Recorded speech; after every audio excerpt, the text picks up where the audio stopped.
Security forces in Iran have been involved in violent clashes with protesters and opposition supporters gathering to attend a memorial service for Ayatollah Hossein Ali Montazeri, a critic of the regime who died at the weekend.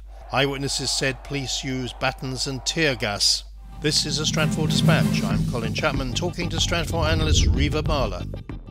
Looking at the internal situation in Iran right now, everything is leading up to Sunday, which is the day of Ashura, the final day of the Shiite religious festival of Muharram. We expect counter-protests by the government to break out. There's very serious potential for a lot of destabilization. Now, as we're bracing for this, we're sure the regime is too. And as we've been looking at developments in the past 24 hours, we're getting indications that perhaps the regime may not want to wait for that conflagration.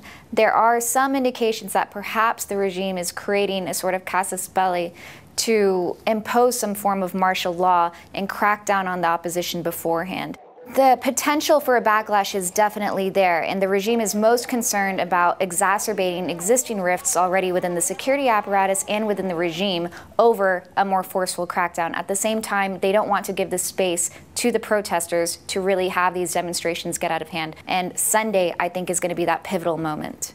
And apart from domestic turmoil, Iran has other big problems. On the external front, it's facing an escalating pressure campaign by the United States as this end of December deadline nears for Iran to start negotiating seriously. Now, Iran is throwing out all sorts of proposals right now to act very reasonable and to prevent any sort of coalition from coalescing to have an effective sanctions regime. That's why we see the Iranians going to the Japanese right now, entertaining the Russians, entertaining the Chinese, trying to show that it's still in the diplomatic game, that it hasn't walked away from the table. We'll have to see just how long the United States tolerates that, especially as the U.S. is under tremendous pressure by Israel right now to act more decisively against Iran and to put an end to the diplomatic track.